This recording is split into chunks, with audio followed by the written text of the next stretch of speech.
បាទអញ្ចឹងរូបមន្តវានឹងសូនៅទីនេះទីតាំងនេះ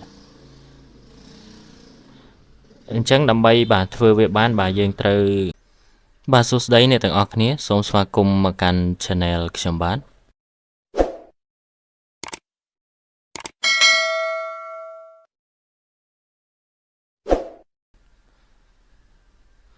ទថ្ងៃនេះខ្ញុំមានវីដេអូបាទសម្រាប់ share ទៅកាន់អ្នកទាំងអស់គ្នាបាទក្នុងការបាទធ្វើយ៉ាងណាដើម្បីបាទឲ្យបង្ហាញរូបមន្តនៅលើ cell នេះឧទាហរណ៍អ្នកទាំងអស់គ្នាបញ្ចូលបាទបញ្ចូលរូបមន្តនៅទីនេះបាទកន្លែងបាទខាងលើនេះគឺវាសូហើយរូបមន្តប៉ុន្តែយើងចង់ឲ្យវាបាទសូនៅលើ cell មួយនៅក្នុងបាទទំព័ររបស់យើងដើម្បីបង្ហាញទៅកាន់អ្នកទាំងអស់គ្នាឧទាហរណ៍នេះកន្លែងនេះបាទនេះសុទ្ធសឹងតែជារូបមន្តដែលស្ថិតនៅក្នុងបាទក្នុងនេះឧទាហរណ៍ខ្ញុំចុចបាទកន្លែងឆ្នាំនេះបាទអាយុឆ្នាំនេះបាទអញ្ចឹងកន្លែងនេះវាសូដូច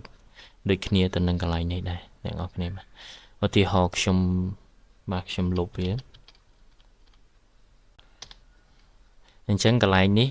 បាទអ្នកនរគ្នាឃើញវាអត់សូអីចឹងណា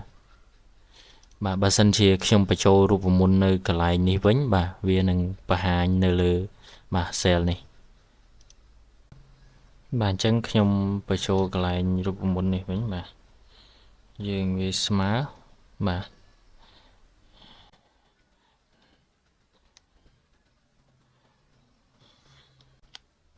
បាទចុចមួយហើយ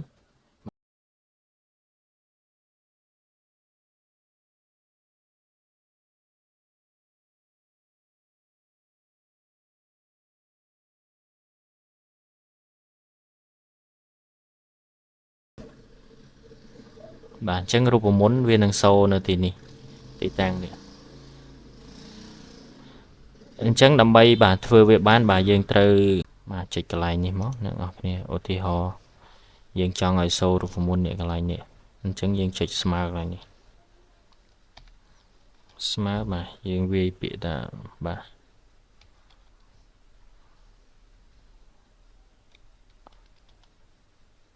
ាទ formula text នេះកន្លែងនេះវាសូនៅកន្លែងនេះអ្នកនរគ្នាបាទគ្រាន់តែចុច key tab មួយមកបាទហើយបន្ទាប់មកអ្នកនរគ្នាបាទចង់យកបាទនៅ cell មួយណាដើម្បី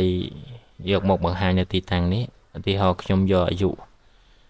បាទនៃខែនេះបាទខ្ញុំចុចលើនេះមួយបាទខ្ញុំបិទវងកញ្ចក់វិញហើយខ្ញុំ enter អញ្ចឹងវាសូរូបមន្តនេះឧទាហរណ៍នេះខ្ញុំคลิกលើនេះអ្នកនរគ្នាឃើញរូបមន្តនេះរូបមន្តនៅទីនេះហើយវាក៏មកសូនៅទីតាំងនេះដែរអញ្ចឹងដើម្បីដាក់វាបានគឺអ្នកនរគ្នាបាទត្រូវចុចបាទ formula តិចហ្នឹងមកហើយយើងคลิกកន្លែង cell ដែលយើងចង់ឲ្យបង្ហាញរូបមន្តហ្នឹងហើយយើងបិទវងកញ្ចក់វិញជាការរួចរាល់បាទអញ្ចឹងវីដេអូនេះមានតែប៉ុណ្្នឹងសម្រាប់ចែកចម្លែកទៅកាន់អ្នកទាំងអស់គ្នានៅក្នុងថ្ងៃនេះបាទសូមបងប្អូនជួយចុច Subscribe Channel ខ្ញុំបាទម្នាក់មួយដើម្បីទទួលបាននៅវីដេអូបាទផ្សេងទៀតដែលទាក់ទងជាមួយនឹងបាទកម្មវិធី Microsoft Office អញ្ចឹងសូមអរគុណសូមគោរពលាជួបគ្នានៅវីដេអូក្រោយៗទៀត